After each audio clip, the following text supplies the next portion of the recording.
Chers compatriotes, vous avez compris qu'ils ont totalement échoué. Vous avez compris qu'ils n'ont pas de bilan, pas de réalisations palpables, plusieurs détournements, projets et promesses irréalisables. Vous avez compris que diriger n'est pas facile. Vous avez aussi compris qu'ils ont beaucoup accusé Joseph Kabila Kabange pour rien. Voilà pourquoi je vous invite à rejoindre la famille politique de Joseph Kabila Kabange. Je vous invite à rejoindre le côté de la raison, le camp de la vérité. Merci de contacter la génération Kabila. Merci de nous écrire sur notre compte Twitter, site web, page Facebook, afin de rejoindre l'arche de Noé avant le déluge. Que vive Joseph Kabila Kabange. Bienvenue mesdames et messieurs sur Congo Positif. Nous vous saluons partout où vous nous suivez en ce net moment. Moi votre humble serviteur Gloire Bosobe, je vous dis mbote na banda kunabino mboko ko bongate. Soki na zio occasion ko bima mboko na kozongate. D'ailleurs kutuba kanga mboko bateka ngoto kabula mbongo. Maloba na yonso tu ya mabe na Congo Positif to boyi yango. Tolobi voir autrement la République démocratique du Congo. Ce monde na vaina katikati we sait qu'on va choquer les idées. Comme on dit chez nous, le choc des idées jaillit la lumière yango sans plus tarder. Tikana banda na somi awawa ba biscuit zate to banda mbala moko na kokota na kati ya ba question Nabiso. Nous sommes bonjour Zoan Micro Nayo et merci à répondre na invitation Nabiso Mukulu na lelo. Oui, merci mon amboka Gloire Bosobe. D'abord avant de commencer, nazako souhaite d'abord joyeux Noël et joyeux anniversaire. Merci beaucoup. Mbota Maelamo, une année de plus, mais ça s'est fait hein, c'est pas facile. Ça s'est fait na bika botika moka na plateau avant. Na pesi longonya moka kosola mama abotayo abotela biso molonga mobali kitoko molangala. Oyo akobimisa bote lokola mutafanda kana mikiliangele. En tout cas tika ete mbotama yo et porter sur ce single boso libota yo pe ya molonga ni wayo na pesi mbote na bako débattre ba soutenir ba onzela etendoke pe mbote na ngai ke lisusu pa ya ba électorat ngai baso ya circonscription électorale ya nga mwamba particulièrement pe ya commune limité na pesi longonya na leader wa ngai mentor na ngai Elise beaucoup na maposo sans oublier tata mokonzi ekolo mwana mboka Félix Antoine Tshisekedi Tshilombo oya kola la pongite boto kola moyo kokobela kimi bela sans plus tarder to kindika mbala moko na yo Christian Mwando dit que proposition ya loi Tchani soki que non ba continuer na yango soki ba lekisi yango donc katanga ko se retirer na itanu ya Congo. Pourquoi besoin insister na likambo boyi que non ça va créer des divisions et des troubles. Mais Christian Mwando, ce n'est pas un bon exemple parce que Azala qui n'a gouvernement. Ce qui est Mutavolo Balelo, Boina Ozala étonné. Parce que ce qui est barré que le gouvernement, eux, quand on a dengue la mobilité, on a un tolbussia qui peut prendre part dans le gouvernement. Et tant qu'il y a des mailles qui prennent part dans le gouvernement, et les comment on peut côté la lelo par rapport à l'intérêt à bango égoïste personnel eux ça lelo qui abima babima la union sacrée après avoir kubima la union sacrée et comme ça le bal au batté cela veut dire qu'il va na penser pour la makanisa comme option la balkanisation aussi longtemps que makamba balkanisation déjà c'est oleki yango tango balinga ba balkaniser mboka oyo ezaki tango bazaki na pouvoir na bango oyo Moïse Katumbi lelo leader na bango azaki gouverneur de la ville na Katanga grand Katanga à l'époque tango bazaki na pas la responsabilité à ce moment là tango bazaki na Kabila à ce moment là balinga ba option la balkanisation mais ba penser que na pouvoir mwana mboka Félix Antoine Tshisekedi soki belo ba na makanisa balkanisation de gozwa place et aussi la gozwa place te ba ba que non likambo ya loi Tchani na robombela ote na boloba yango ki loi wana ezali loi moko valable oyo bakongomani belé bazali derrière yango ce n'est pas pour rien quand bien même ezali ko se faire couler beaucoup de salive mais ezali pour l'intérêt ya bakongomani parce que même bible eza koloba yango sur le temps de Deutéronome 17 verset 15 babi tu ne prendras pas un étranger comme roi na mabele na bino boni so ezali ko ndeko na oyo imam babe na ko na comme moko wana boye Jafar soko tali bien tokeni na dictionnaire kolandela kombo wana hein kolandela déontologie à kombo au moins que la kombo soit congolais oh oui je vois sincèrement c'est même bien en Kaza ba kombo na Jafar eza ba kombo soit congolais eza ba kombo ya bato Afrique de l'Ouest donc même imam mais tout ça je vous dis sincèrement c'est que si ça arrivait que peut-être que maman na ye abotaka na ndinga ali moko na marché central donc président pona ya bosa oh aza ko emi ba ki aza demi Dakar et lelo pour na kosela un sentiment Maintenant, la nationalité congolaise est une, est exclusive. Donc cela veut dire que Bokoki Kokabola Yangote. Pourquoi les alliés moko Kabila bayebaka ko tailler sur mesure constitution la biso pour protéger la double nationalité na bango. Mais lelo o totali to boy ko pimela bango ba poste msuté aux années député national, aux années ministre de sport, ministre ya éducation, aux années ministre ya culture art, aux années ba poste aux années sénateur, mais présidence de la République, président Assemblée nationale, il y a Sénat, Cour constitutionnelle, poste régalien le corps, ministre des affaires étrangères, to boy toujours na biso ba Bismakara, toujours na biso ba Bismakara na mboka oyo.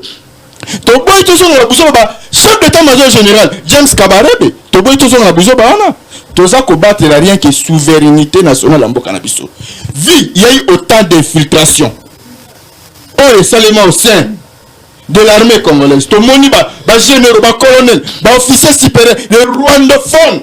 Oh, bah ko mener biso vide na niveau à est. Mais la preuve est plus de 26 officiers supérieurs va rejoindre le cas M23. Vous trouvez ça c'est normal? C'est parce que bazara qui toujours nini na ba nationalité du Togoko ko c'est la santé. Merci Somi ya Mbuka na ba précision mingi Imam Jafar yo je crois vous avez déjà na micro na yo. Pourquoi cette loi suscite pas mal de polémiques et si longtemps que Bozoé Bakeno Bamakambo ça va créer des désordres? Oui. Bobino bomemeli biso ba infiltration ndenge ba ndeko bazoloba yango so balingi bazongi sango en ordre pour ma mbozonga na maboko na biso alebino bozoli nga botele melango. Bon, avant toute chose na saluer na nous ba co-débatteur na ngai et puis na pesi mbote ya kimia nzambe pa ya ba musulmans nyoso parce que na kata santa ya Ramadan tozo kilangizi nde ba benga na lingala tozo bonzela nzambe milimo na biso na koboya kolia pe komela banda tongoti ndenge molili kokota et puis na kokobaka na losambo ndenge toza osambela pe pona mboka na biso toujours eza na kimia et puis na saluer ba continent ya parti parce que nazali moko ya ba cadre ya PPRD nazali secrétaire provincial adjoint ya PPRD Lukunga na saluer ba continent nyonso ya parti kobanda na initiateur na biso to pe autorité morale aux appellations connues Joseph Kabila Kabange au ngana benga particulièrement monsieur Congo et puis nous saluer Emmanuel Ramazani Chadari notre SP secrétaire permanent et puis nous saluer hiérarchiquement ba camarades nyonso touti na sena bande ko nyonso to oyo baza ko bunda po Congo ezonge la dignité na yango pambate lelo Congo eza les sous-soutés na concert des nations donc to kiti mboka kiti na degré ya mabe. Alors par rapport à la congolité, loi Tchani, c'est une loi proposée par un sujet américain. Là, c'est la première des choses. Tchani est américain? Oui, c'est un Américain. C'est un Américain de nationalité, d'acquisition. Le monsieur, c'est un Américain. C'est sa femme même qui a déclaré ça. Tout le monde a bien. Il a travaillé aux États-Unis, il a un américain, un passeport américain et tout ça. Donc, on a déjà violé la constitution na biso, l'article 10. Oyo article 10 na biso ya ba congolais ya constitution congolaise. Oyo et régime makambo so mboka et biso ke kozala congolais, nationalité congolaise. Ezali moko. Et puis ezali exclusive. C'est-à-dire okoki kosangisa yango te na nationalité moussus. Donc c'est-à-dire tout ce qui pourra servir na makambo ya Congo, il faut la traiter na ba congolais au bazu yango. Alors, il faut que ça batuke ezali na balolenge nini o mutago comme congolais. Tout dans malam. Mutago ko zala pe étranger asali ba demande na ye na ba procédure au l'état prévoir a commis la nationalité congolaise, mais aux alliés naturels une nationalité d'acquisition au Mouta Sengi a Zuyango a commis congolais. Vous comprenez? Alors, sur ce, ça n'empêche pas à celui qui a acquis la nationalité congolaise de proposer une loi. De proposer une loi, par exemple, ou alors des voix pour le Congo. Nous avons des exemples légion. Il y a Batoyo, Bazara qui va congolais d'acquisition, ou va servir Mboka pe Malamu. oh bah ça mais oyo ya loi Tchani lelo ce qu'ils ont coulé encre c'est parce que batu mingi bayambi yango mabe bayambi yango na lolenge ya tendance donc c'est une loi tendancieuse une loi taxée ou taillée sur mesure qui vise des têtes bien précises. Vous comprenez? C'est-à-dire bazota la batu moko boye parce que lelo ceux qui batu baote de mélange ceux qui loi neye c'est parce qu'il va comprendre que bilan ba eba ko kamba lelo bana loko ba ko ebisa batuté bilan. Mais oui. Alors pour justifier leur mégestion babanda ko flatter les Congolais il y a souche ba Congolais oh ba ils ont maîtrisé non infiltration oui l'infiltration on a toqué de parce que tu as infiltré alors tout ça la loi congolaise. Mais c'est lui qui a commencé le pays qui a commencé à ciel ouvert ou qui a favorisé l'infiltration au Congo c'est la France. C'est la France 1994 France a permis que côté Saba Rwandais à on a Congo namindo qui n'a pas les Abinoti. Non, je dis ce qui est réel et rationnel. Moi je ne suis pas dans des histoires de la rue. Moi je ne suis pas sous les bois alimentés pour parler de n'importe quoi. Non. Ce qui est sûr, les Français ba côté ici ba Rwandais à on a mboka na biso namindo qui n'a bango. Na ba char de combat, na ba soda en armes. Vous comprenez? En violation totale, il y a des lois internationales où ils allaient permettre que côté Sabatu, les réfugiés, déjà à partir de la frontière, on devait les désarmer. Mais la France, avec l'opération turquoise, on dit alors, tout ce qui s'est fait, alors qu'il n'en est pour rien. Ceux qui sont un peu plus loin, on est libre de douter aussi des nationalités des gens. On est libre de douter. Net camarade a douté de la nationalité d'Angaï. C'est parce que vous allez m'excuser le terme, mais je manque de mots par rapport à ça. Vous allez vraiment m'excuser parce que Nabiso a compris un peu choquant, ils ont un peu choc. Donc il n'est pas bien éduqué. Pourquoi j'ai dit ça? L'éducation, c'est quoi d'être un peu donc courtoisie quoi. Hein? Dans le marketing qui a mal éduqué, c'est-à-dire à formé. Ayebi géostratégie yamboka na bisoté ayebi géopolitique ayebi géographie pe yamboka té et puis s'il est de l'union sacrée c'est possible parce que ceux qui na bateau ya likolo bazo ba même pas géographie na kati ya union sacrée et bongo ya ko ba géographie ndengeni. Moi je suis un roi au Congo, je suis un roi congolais. Je vous donne une histoire hein? Allez vous renseigner. Il y avait une république ici qui s'appelait la République islamique du Maniema, qui occupait de l'Omami jusqu'à Tanzanie. République islamique du Maniema. Renseignez-vous sur ça. Il y a un livre que un des savants a écrit sur la République islamique du Maniema. C'était avant 1882. Alors, suite à cette mixage-là, c'est pourquoi tu vois à l'Est, les gens de l'Est se disent, nous sommes des Congomani. C'est-à-dire, nous sommes des Congolais du Maniema. Congomani, ce n'est pas un nom que vous avez ramassé. Non, c'est juste une liaison de Maniema et Congo. Parce que le Congo d'Antoti, là, c'était de l'Ouest qui prenait Angola, vous comprenez? Et une partie de Zambie qui prenait aussi jusque dans le Mongala. Là, c'était le Congo d'Antoti, là. Et puis, il y avait aussi la République du Soudan, l'Empire soudanaise.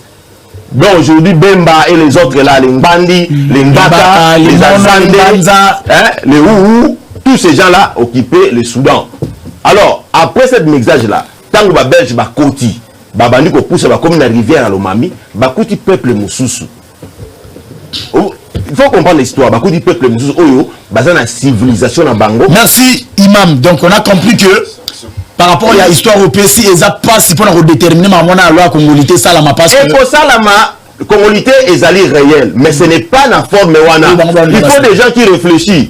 Bateau bazo tanisa, ne va voter, ne va créer, va étudier sur la congolité. Un exemple. Moi, j'ai ma fille, j'ai ma femme qui est étrangère. Non, elle n'est pas étrangère.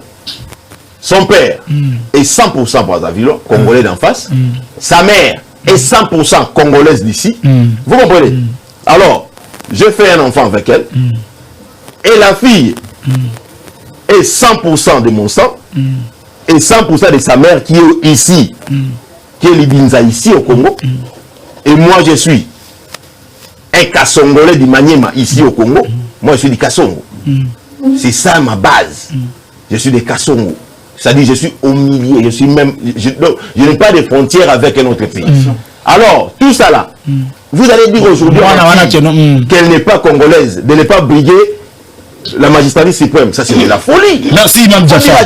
D'arrêter ses aventures. Merci beaucoup, Imam Jaffa. Qui s'occupe des Américains, comme il est devenu américain, qui s'occupe de ça, laisser le Congo aux savants congolais. Merci beaucoup. Qui maîtrisent bien la géographie et qui maîtrisent l'histoire congolaise.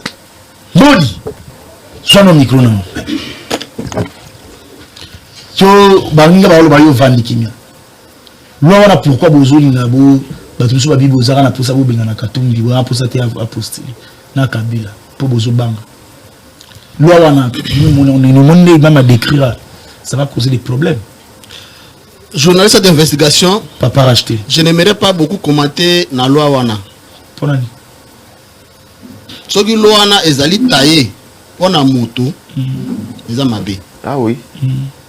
Mais ce qui est taillé pour l'intérêt à Congo, nous l'applaudissons.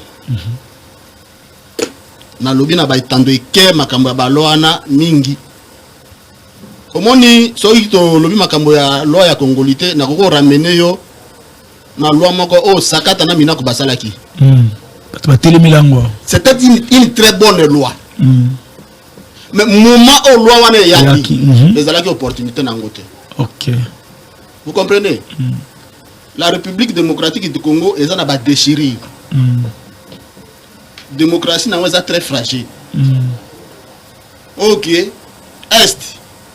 Balkanisation, effectivité na yango est à 40%.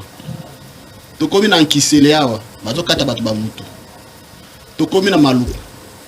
Vous comprenez? Vous bakati batu so yi conflicté ke so ki ya na côté wana una. Loi wana ko diviser mboka. Loi wana ko diviser mboka. Donc pour ngai les opportunités, le moment n'est pas opportun.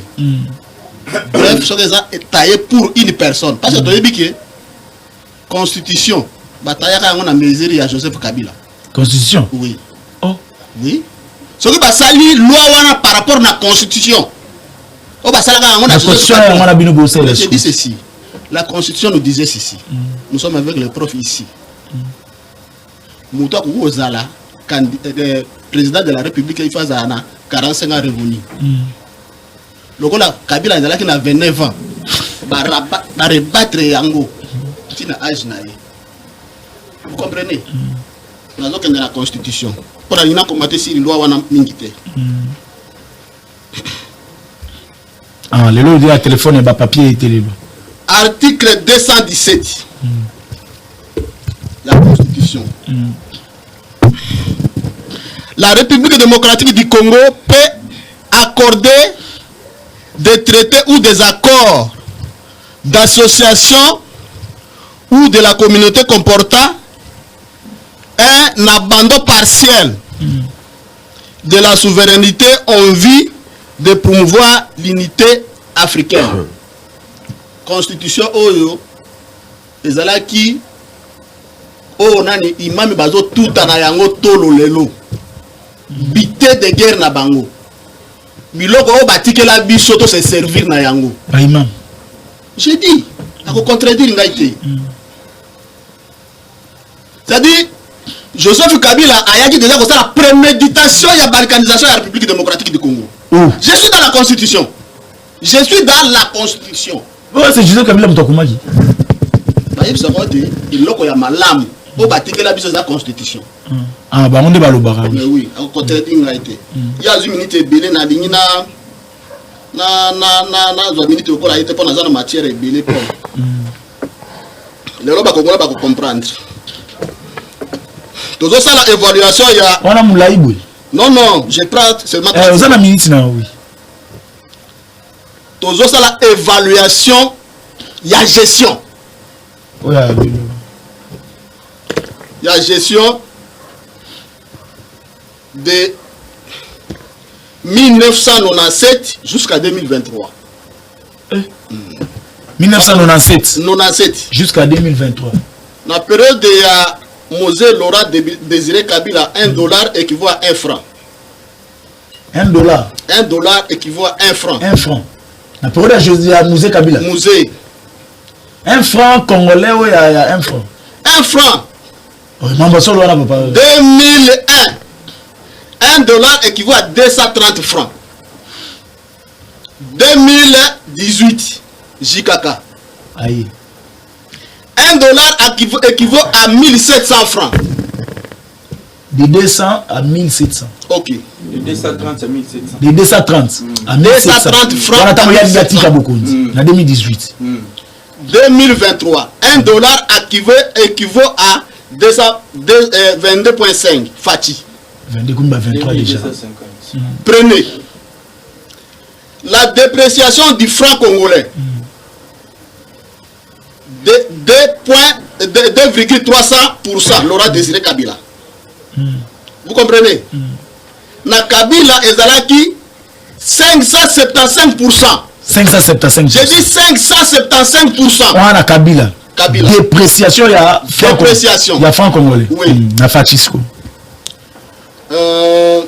Dépréciation du franc congolais de 7390%. On a la Fatisco. Moyenne actuelle de la dépréciation. On a la Fatisco. Le 41%. Attendez. Kuna otangi pourcentage. Otangi musée. Je vais synthétiser. Otangi Kabila le fils. Il y a Fatisco. Je n'arrive. Dans la période de Kabila, dépréciation c'est 41%. Kabila fils le père. Kabila fils. Le tyran. Joseph. Le tyran. On a habité. Joseph Kabila. 41%. Il y a Fatisco. De 2018 à 2023, 4 ans. Dépréciation 1 de 12,5%. Fati. Moyenne actuelle, il y a 4,3%. Ah 4,2%. Nous sommes sur les chiffres. C'est les chiffres. Comment c'est là nos pardons?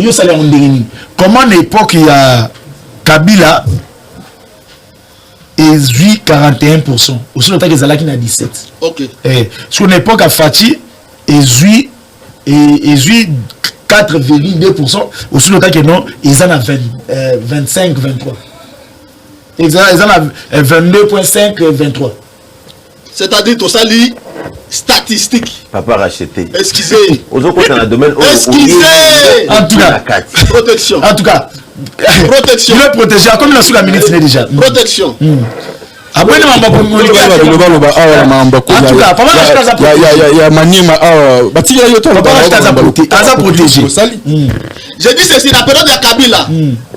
Dépréciation des francs congolais, 739%. Il y a un exemple de expliquer qu'est-ce qui fait que nous avons période de Fatih Zaya Komata, pourcentage de la mouké, période de Kabila Zaya, moi on a 16 à 17, pourcentage de la Kolo, 42. On a calculé en bêtise. Ce qui dans le Bible, c'est parce que l'imam le Kolo a posé la parole. Alors il va troubler Marambo. Alors il y a un suspense. Union sacrée. Panier d'aménagement, d'aménager le social. Merci. Merci. Éclairer la terre dans la Congomanie pendant les trois pouvoirs. Dépréciation, il y a franc congolais. Dans la période de Kabila, il y a 41%. Dans la période de Fatih, 4,2. Merci beaucoup, papa racheté. Motei. Au premier point, la congolité. Hormis ça, qui m'a ramené ce toit. Même pour ça, Congolais, je n'aimerais pas pour ça président parti politique. Parce que pour moi, 95% président parti politique, Baba modèle Lambokoté. 95%. C'est vraiment une analyse. 95% la président parti politique. Baba modèle Lambokoté. 98% va gérer. Absolument, résultat exact. Alors, on a ça Congolais Mboté. On peut savoir quand même le président va partir politique au plus anniversaire. Merci beaucoup. Je pense au gâteau dans ce émission. En tout cas, on a dit que non, bien politique à alors bon, on a encore des détails vraiment parce que j'ai comme l'impression de diviser le pays. On veut diviser le pays. J'ai comme l'impression qu'on doit diviser le pays. Nandi analyse à imam, Nandi analyse à papa Langakuna et puis à Union sacrée. J'ai comme l'impression. Il n'y a pas d'union sacrée. Effectivement, nous avons qualifié mon papa. C'est comme l'impression que Félix Alandi de Konangakuna. Il risque de dire à la fin de l'année de Kabila le qui n'a même pas 15 conseillers. Soit lui qui conseille. Parce qu'il est beaucoup dans les sentiments. Au lieu de réfléchir. Il est vraiment dans les sentiments. Parce que, et puis j'ai comme l'impression qu'il ne maîtrise pas l'histoire politique de ce pays. Prenons tous les gens catholiques. Donc il y aura appelé gloire. Gloire la Congo avant les catholiques. Donc il faut vraiment sur la TV, pour qu'il y ait un niveau dans le côté. Je dois toujours un niveau l'écolo. Parce que prenons toujours un temps catholique, c'est pour nous donner identité à la bango. Des actes que Jafar, Pistis, Gloire, tout comme ça, les actes c'est vraiment une distraction. Félix va combattre parce qu'il y a prenons vraiment l'origine européenne. Italienne d'abord. Donc il y a vraiment des histoires qu'il ne faut pas ramener les gens à un niveau un peu trop bas. Il faut avancer dans la vie. Bon, notre nation, on a dit débat sur tout là. Donc puisqu'on avance, puisqu'on change le président, puisque le pays n'avance pas. Ah bon? Ouais. Donc puisqu'on change le président. Puisqu'on avance, puisqu'on change le président, puisque le pays recule, n'avance pas. La côte qu'on analyse, il y a papa Langa, vraiment c'est pertinent. Kabila, le père a tiré sur la 1 franc, et tout $1, les prix, ça y est, Félix, ça y est, 22 points, c'est bon. Où est le changement? Nous tous nous sommes membres de l'Union sacrée, peut-être pour leur information. Mais on est à l'Union sacrée pour faire quoi? Pour apporter quoi? Pour qu'à la fin on dise, bon, il y a sous et puis à remplacer, rien ne marche. Non, il faut aider les chefs à avancer. La ligne a toujours fait célèbre à Kabila. N'a marqué 5 personnes. 15 personnes. Je ne veux pas que le président Tshisekedi dise ça à la fin de son mandat. Est-ce que Tolo travaille pour le président à avancer? Pour à réussir? Non, mais quand on fait des histoires pour nos sentiments, pour plaire son long pas, le pays n'avancera pas avec les Djalélo. Le pays n'avancera pas avec les flatteries. C'est comme ça qu'on a partout avec conscience nationale congolaise pour l'action du travail. D'abord conscience nationale, action de travail. Parce qu'il faut vraiment... Bon, pour moi, surtout d'abord, en respectant la constitution congolaise, tous ceux qui nous disent ne sont pas congolais. Pardon? En respectant la constitution congolaise. Bandela on oublie, en respectant, s'il vous plaît, la constitution congolaise. En respectant la constitution congolaise. Tous ceux qui nous dirigent, ils ne sont pas congolais. Tous ceux qui nous dirigent, ne sont pas congolais. La constitution. La nationalité est innée. Et ça moko. Mais tant que vous que maman dans l'Angola, vous que papa dans le portugais, mais comment vous avez deux nationalités?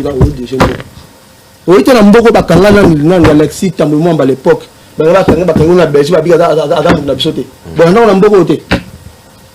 ça, les gens vont dire que c'est une époque à Kabila. Mais il y a une époque dans l'Union sacrée, il y a des histoires, des gens qui ne sont pas congolais, mais qui peuvent la poste. Bon, parler par la poste à la souveraineté, parce qu'il faut être des pères et des mères, même des pères et des mères. Alors qui peut poster la souveraineté, non? Vous voulez amener les gens dans une folie qu'on maîtrisait, même des pères et des mères. Alors la poste à la souveraineté. Mais on va aller où? On va aller où avec ce pays? J'ai aimé papa dans la vie qu'il ne faut pas tailler la constitution, la taille à mon tour. Effectivement, on décrire à l'époque de Kabila. Moi, j'ai fait la prison à l'époque de Kabila. Pour que la constitution ait révisé la taille n'a été.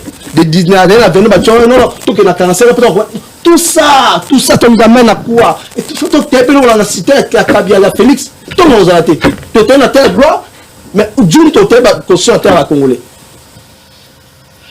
Parce qu'on parle de la souveraineté, non? Même à je pense à Rony.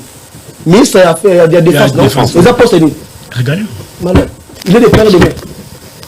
Les gens disent ici qu'il y a des pères et des mères. Ils vont contredire. Et puis, moi, on se dit, les tests vont contredire.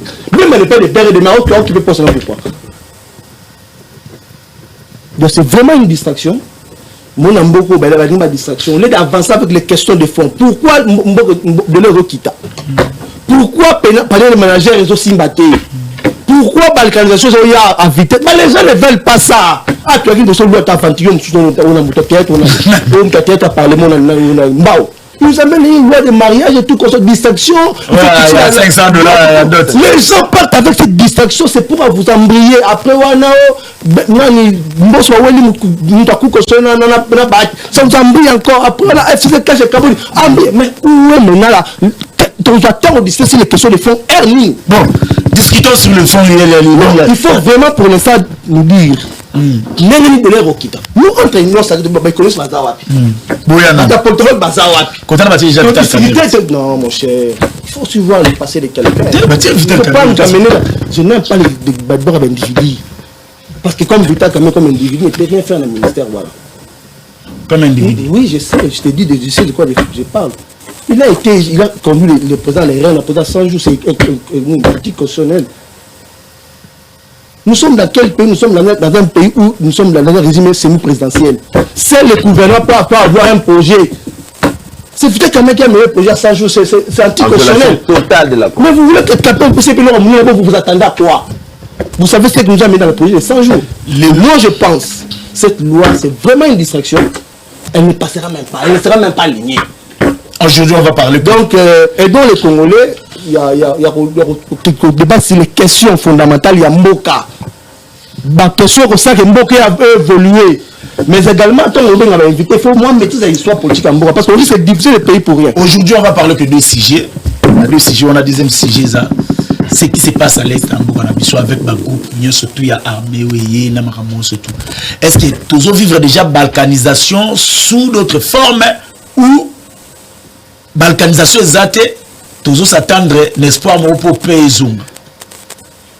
Mais comment tu détecter en haut par rapport à ce que tout le monde Monesco, mettez en paix à Zawana. EAC, mettez en paix à Zawana. FARDC, à Zawana pour sécuriser Mboka na biso. Mais qui m'est kakati? Or, mis à la carte, il y a EAC, armée ougandaise.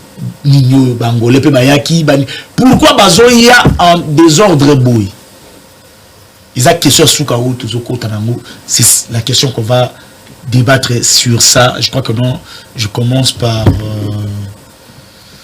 acheter. Est-ce que on peut dire aujourd'hui que Nombo a déjà balkanisé? Parce que son Wanaoya EAC, femme de ça a combattu. M23 a combattu. Mais est-ce que le bateau va diriger à mon nengeni? Est-ce que l'État n'a besoin d'un lissou? Nicolo, il y a ndenge bazo kamba kuna na kati. Ba debo zali na besoin na ngoya. C'est le débat réfléchi quand même. En tout cas, papa a acheté. Ok, le débat question est majeure et puis ils à la hauteur, à la hauteur.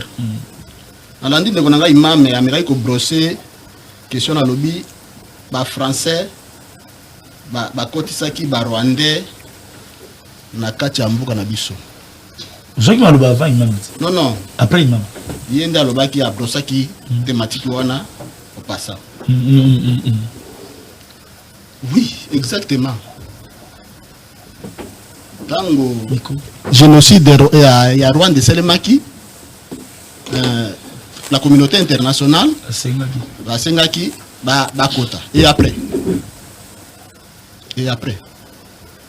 surtout quelqu'un a cartographie wana à l'époque de Mobutu ba Rwanda na bazalaki mais préméditation la balkanisation ezalaki na période de Joseph Kabila te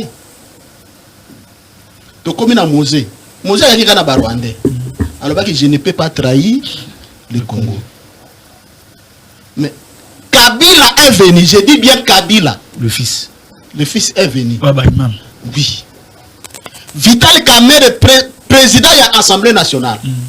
Quand Kabila a fait la haute trahison, je dis bien haute trahison, a signé accord avec le Ouganda na Rwanda. Il même accord ya lemera na constitution. Je dis bien accord ya lemera na constitution. Accord ya lemera na constitution. Je peux avancer? Oui, avance, papa, avance. Mais c'est un body. Vital Kamerhe étant que président de l'Assemblée nationale, alors, mais le chef de l'État ne veut pas aller signer accord. Namboka Moussoussa a consulté l'Assemblée nationale. Oyebi, de telle manière, au Kabila a dit que miscle n'a pas faire partir Vital Kamerhe. Début, il y a balkanisation. Début, il y a infiltration. Balkanisation. Après scénario, on a deux concepts. Mixage, brassage. Dans la période de Imam. De telle manière que Joseph Kabila a nommé Bosco Taganda. J'ai dit bien Bosco Taganda. Rwandais général. Joseph. Bosco Taganda. Rwandais général. Vous allez comprendre que bato ya pouvoir ya Kingakati, ya république ya Kingakati, bango bayaka à côté Kamboka. Bango bayaka peut-être qu'on préméditer balkanisation. Le autre Sibir maintenant les conséquences ya makambo bango ba se planifier. Les 18 ans au bango ba gérer Kimboka oyo. Concept ya mixage, brassage. So tozi Mobutu, tozi Mosé, tozi kozwa Joseph Kabila, tozi kozwa Félix. Concept wana et où t'es pas na bango. Mixage et brassage. Nous avons connu des caporaux rwandais au général, ici, des civils au colonel. Dans la période de Nabango. Il ne faut pas me contredire. Il ne faut pas me contredire. Donc, il y a un service à la sécurité. Il y a un service à la sécurité dirigé par les Rwandais. Ce que papa racheté. Nani azome maba nini wana. Toyoka ki accord ya kokota na EAC zala signé en 2013. Mais Kabila vandi pendant batana surtout a signaté pour que notre kota. Félix Nimtoya yo conception ba armée nyoso ekomi wana ekomi na nini yo. J'ai compris que Kabila j'ai compris tout ba wana. Non, j'ai dit ceci. Na bataille côté le accord ya EAC. J'ai compris que la seule voie en République démocratique du Congo, en général, et Félix en particulier, pour dédouaner la République démocratique du Congo, balkanisée par Joseph Kabila et ses gens, la diplomatie. Parce que, nakati wana okukuta ba français, bazali wana, les Américains, na ba communauté internationale pour exploiter matière première ya mboka na biso. Et bandayi ko leka para Rwanda. Kovando ya EAC wana. Est-ce que c'est na balkanisation? Comment na mboka na biso moko tokoza na gestion ya lokoté na mboka na biso moko. J'ai dit ceci. Tout ça une partie moko bo wana na gestion na moté. Et bien 23 lo bagano soki bango ba komi wana biso tozonga wana. Alors je dois être bref. J'ai dit ceci. Pendant 18 ans, oh Joseph Kabila azalaki na mboka oyo abandaki ko planifier la balkanisation. Sur toutes ses formes, donc a infiltré les Rwandais dans le service de l'État, dans l'armée, dans le service de la sécurité. Donc on a auto-ouvert les lots, c'est vous comprenez? Et puis, à Kendeki Ti Kolongola Vital Kamerhe pour utiliser les deux concepts naïe. Brassage, mixage. Vous allez comprendre que Joseph Kabila n'est pas congolais. Merci beaucoup. Hein? Oui. Ce qui est congolais, na niveau il y a outrage, infiltration ya mboka, bolingo ya mboka. Encore ça makamazo sala wote. Makamo Joseph Kabila ça les au passe. Félix Tshisekedi. Il est venu pour tomber dans piège déjà bien planifié. Abandu so lukaneni abima. Azo lukaneni abima la seule manière ezalaki ka diplomatie. Lelo soki Kabila zali bosono ça au Belingi. So bon Kabila vandi bolukwa imam. So Kabila vandi bosono lokwa imam boy. Basambisa ndenge bazo sambisa président américain. Na Kabila. Na lobi boy basambisa Kabila ndenge bazo sambisa président américain na koyebisa ye boy. Armand Matungulu. O akufaki wana. Shebeya o akufaki wana. Shebeya. Hein? Merci beaucoup. Basambisa Kabila. Je termine. Non, aussi c'est une seconde, je termine. Une seconde à Kokiti. Et bien tu pilles Kokiti. Kabila tike biso lwa boy.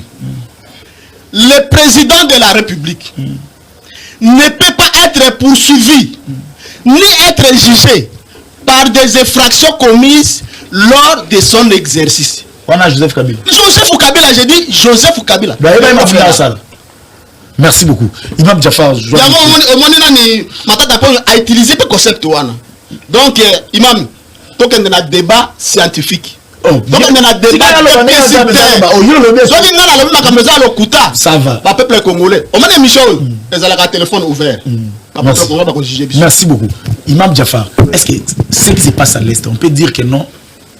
Tu vas dire déjà au côté de la balkanisation où ils ont bon parce que comment on peut être dans un pays où une partie a payé Nabiso, on ne sait pas ce qui se passe là-bas pendant un temps. Et puis on va voir que nous avons armée et puis tu comme dans la police ça la date à départ na bango yebanité. Monsieur Gloire Bosobe, au côté na émission na sima maloba ya moto alobien. Vous comprenez? Au côté ngai au pesinga maloba na sima ya moto alobien le côté. Donc il permettre ngaité na kota mingi na maloba na mais et permettre ngai na meka ko éclairer batumuke par rapport à la situation à est. Parce que naza muto est. Naza muto est, naza muto Maniema. Eza na est ya République démocratique du Congo. Au moni mboka na biso, nous n'avons que le Congo comme pays. À part le Congo, nous serons des esclaves ailleurs. Ceux qui tous l'homme na Congo, tous des esclaves quelque part. Place d'autre au Kendoana. Alors on est mieux chez soi, on a philosophie bantou. On est mieux chez soi. Alors Congo na biso lelo décoration le marambo belé. Asimbi partout, boye. La guerre n'a pas commencé aujourd'hui. Je crois bien dans l'histoire, ils ont rappelé biso la cessation katangaise de Monaka à l'époque, hein, par les biais à Mindele. Ba Chakimoto, ba Katangé, basala sécession basala pays na bango mususu. Wana ya liboso. Ya mi balé to comme on a rappelé ki batwa ya opération turquoise. O ba ko ningisa Mobutu, ba zuba Rwandais, ba koti biso bango na kati ya mboka. Tant ba koti ko bima bango comme problème. Ba créer massacre ba tutsi. Hein? Il y a des documentaires qui expliquent tout ça. Bah, créer massacre pour justifier pénétration, il y a communauté Tutsi, Nakatia, Congo Nabiso. Vous comprenez? Quand on parle de Tutsi, ils ont un terme, ils ont Rwanda. Rwanda, Ouganda, Burundi. Tutsi, mais en réalité, ce sont des nilotiques. Or, nous avons aussi d'autres nilotiques ici au Congo. La seule différence est que les nilotiques, comme M. Souana, s'intéressent vraiment à la politique na bisoté. Au bazar ouest africain, ce sont des nilotiques. Mais, et de leur côté maintenant, bazar s'intéresser à la politique Yamboka na biso. C'est pourquoi nous qui parle bangoté. Alors, pourquoi nous nous attaquons plus aux Rwandais? Parce que tout Congolais doit s'attaquer aux Rwandais. Par rapport à leur façon de pénétrer notre politique. Regarde, il faut télémer la bango. Ce n'est pas dire que non, Moutou Boye, Alobaki Boye, moi je suis pour les Rwandais, je suis pour la balkanisation. Non! Tout Congolais qui se respecte sera contre la balkanisation. Et puis, ici au Congo, je vous informe que la balkanisation, ça sera très très difficile. Pour Congo, ça va balkaniser, ça va être difficile. Pourquoi? Parce que Congolais nyoso et si la famille a ses santaka frère a ses santaka ndeko so okena mayombe okuta baswahili bazakuna okena mbujimai okuta bakongo bazakuna okena na katanga okuta bayaka bazakuna. Donc c'est à dire il y a cette mélange là au mélange salamawane sali qui est difficile pour to kabwana facilement.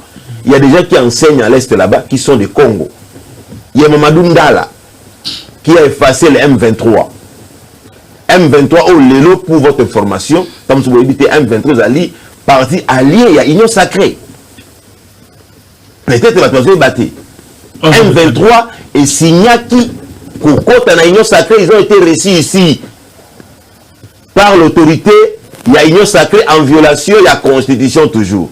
Parce qu'il y a eu des images qui ont circulé. Le président a accepté, en fonction des présidents de la République, dans la présidence de regroupement, il y a Union Sacrée.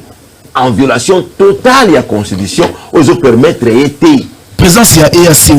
Est-ce qu'on peut dire que déjà il y a balkanisation? Non, balkanisation, la présence, il y a présence, il y a EAC. C'est juste on peut appeler ça haute trahison. Haute trahison. Oui, on peut appeler ça manque d'information. On peut appeler ça manque de dynamisme politique, mais gestion. Pourquoi? Parce qu'on avait commencé avec état de siège. État de siège imposé par le vieux Mbosso, qui a bousculé les parlementaires, va voter en bas, accepter état de siège, va banda ça la prorogation, où ils ont 15 jours. S'ils demandent aujourd'hui aux gens de l'Union sacrée, ça fait combien de fois qu'on a prorogé cet état de siège? Et qu'est-ce que ça a donné comme résultat? Résultat exact. Mais EAC, il faut encore se poser. Les traités, la Constitution stipule bien ici. Avant de conclure des traités internationaux, il faut rassembler le président comme institution, parce que le président c'est une institution. Il faut mettre en place l'Assemblée nationale et le gouvernement. Mais ça la maladie. Mais la évité ceux qui ont commis na EAC, Ndengenini, par quelle magie? C'est-à-dire c'est une traité, ils allaient accord moko, ils allaient en violation totale, il y a des dispositions constitutionnelles. Des constitutions à Bouzo, moi tout bien comme problème. Merci même Imam Jafar de ko Somi Amboka. Bukambina bino kuna watu bazoe bate comment ils a géré espace wana ou EAC occupé. Est-ce que vous analysez kuna? Merci beaucoup Gloire Bossebe. Na kozala un peu déçu koka ndeko imam aza koloba lokola baza modèle. Mais boyo kaka personne so bozo lokana etendo ki boza koloba. Kabila lobaki ki azo lokata 15 personnes ya maile basunga pour qu'il bandeni ya ko changer mboka au Congo mais ya mona ki bango tata mon côté. C'est que taille aibioté Kabila aibi même pas imam. Aibi même pas. Nous yo le bébé Kabila zo ka sonité na mabenye so bino seli ba congolais. Génération sur la sacrifier à cause na bino. Ndeko pisi za ko apprendre biso lobi ki élever le débat comme si il faut que recourir na histoire comme ça papa yo ko apprendre biso na mboka o. Ko apprendre biso na mboka. Tant si to na mboka o mso zalaki. Tika ko c'est la biso sentiment. Après avoir que le chef d'état-major général de Rwanda na mboka o. Non, c'est ça c'est après avoir que ministre de ministre. Oh pardon. Le bac est non,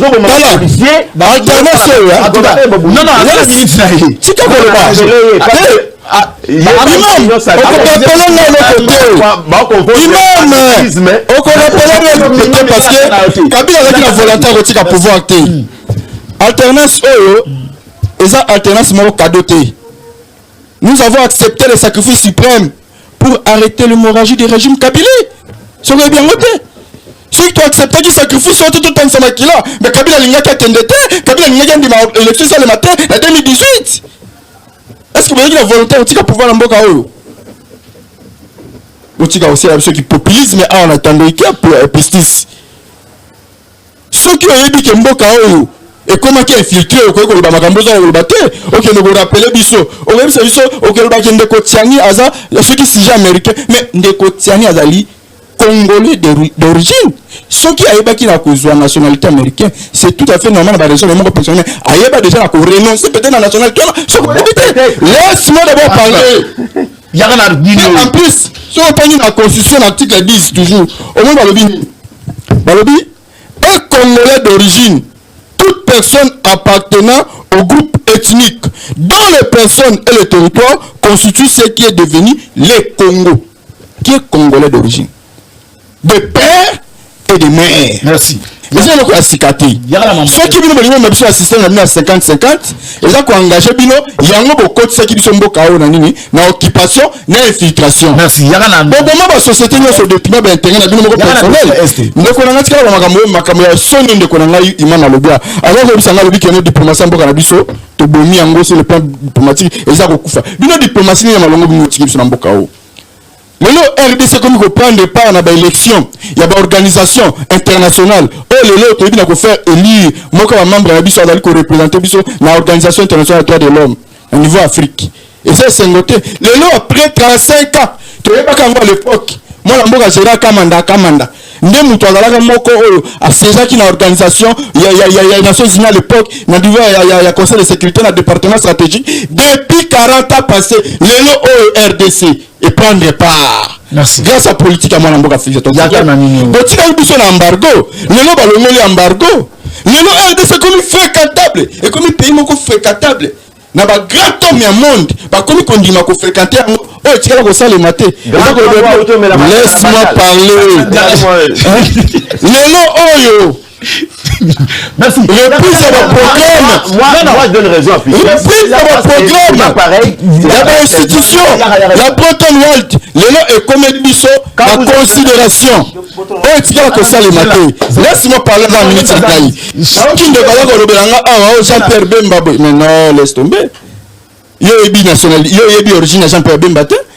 Aujourd'hui, que Jean-Pierre Bemba 50%, 50 Congolais, 50 étrangers. Mais c'est faux et archi-faux. C'est faux et archi-faux. La émission est le sous-sous. Allez se renseigner dans l'information au côté de la rue. Laisse-moi.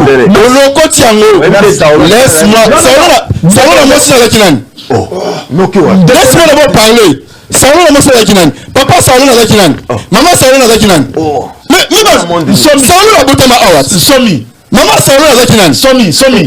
Mais na yebi so problème. Somi Saoulou na maman na Zakinan. Somi. Si ta ko makamba le kuta. 30 secondes infiltration qui a commencé à l'époque ceux qui c'est les français là même sur français infiltration non cap papa laisse tomber. Au but de guerre infiltration une au sein mboka pour infiltrer armée. Pour infiltrer l'administration mboka biso. Pour infiltrer la politique à Congo. Raison pour laquelle civil non seul. Kabila. Merci.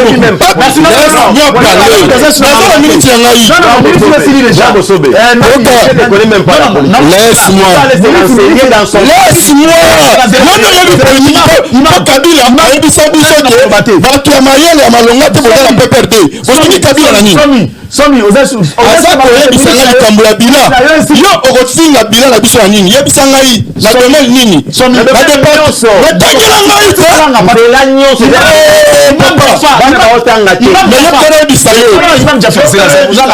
pardon soki oyebi te banatangela banzela oyo toconstruire na toréhabilite si tout attendu est-ce que yo nde moto otongeli biso nzela oyo etika kosalema te ya elenge sa moto otongi Zela kikuti imam kikuti awa na lemba oyo direction kikuti ngaba makala ngiringiri yoka ndeko na ngana nasikia zela tika na kulba là boso moi tika Kabuya parce qu'il a empêché les gens comme ça de passer à la ça m'étonne de comprendre le moto pour Kabila et bio même pas Pati Malanga la Kabila et bio mais vous allez passer à la télé laisse tomber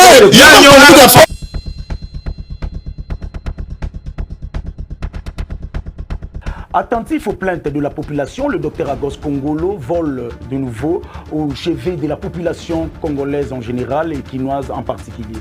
Une nouvelle promotion de santé est déjà opérationnelle avec des très abordables. Ce n'est pas pour une période propice, mais c'est tout simplement un désir ardent d'aider la population et de soutenir la vision du chef d'État. Les gens sont en train de souffrir, de mourir parce que Azozangambo. Il y a un autre but de pays qui est surtout qui dit au moins au lieu de mouton koufa.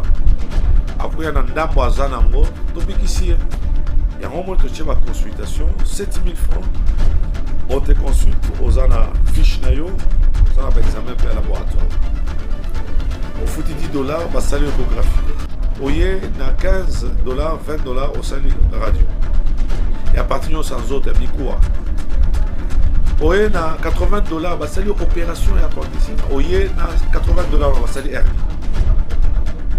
On fait des bouquets, oh non, prostate et tout ça, il faut $800. Oh non, naza na boîte, oye on fout $800, $1000. Donc, en fait, tous les cas d'antistérie, $10 va le livre. Soucieux de matérialiser la vision du chef de l'État Félix-Antoine Tshilombo, le docteur Agos Kongolo met tous les services dans ses cliniques et associe la médecine moderne à la spiritualité. Depuis l'accession du président de la République à la tête du pays, de pouvoir baisser les prix de tout acte médical. Tu veux que je te dise quoi?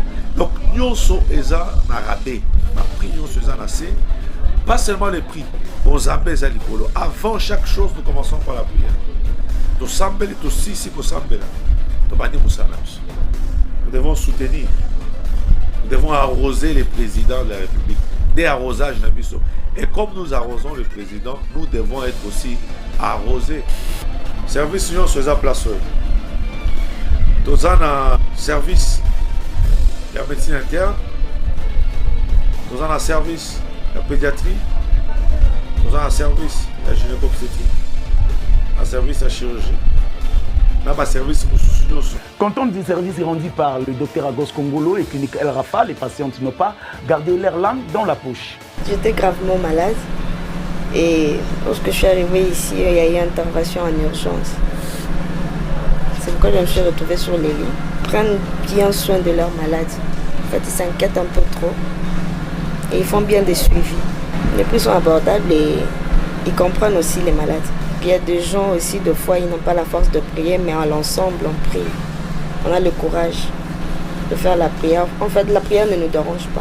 Celui de Zobé, là, vu qu'on n'a pas d'argent, on vient d'abord à l'hôpital.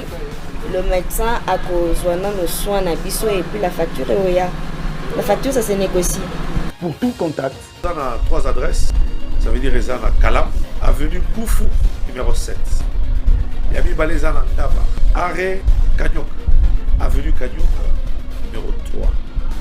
Yami Satou, les Ana Massina, BKTF. Avenue Mbagne, numéro 50. Soko Bungi, numéro est simple, 09 98 35 75 50. El Rafa, la santé d'abord. Chers compatriotes, vous avez compris qu'ils ont totalement échoué. Vous avez compris qu'ils n'ont pas de bilan, pas de réalisations palpables, plusieurs détournements, projets et promesses irréalisables. Vous avez compris que diriger n'est pas facile. Vous avez aussi compris qu'ils ont beaucoup accusé Joseph Kabila Kabange pour rien. Voilà pourquoi je vous invite à rejoindre la famille politique de Joseph Kabila Kabange. Je vous invite à rejoindre le côté de la raison, le camp de la vérité. Merci de contacter la génération Kabila. Merci de nous écrire sur notre compte Twitter, site web, page Facebook, afin de rejoindre l'arche de Noé avant le déluge. Que vive Joseph Kabila Kabange.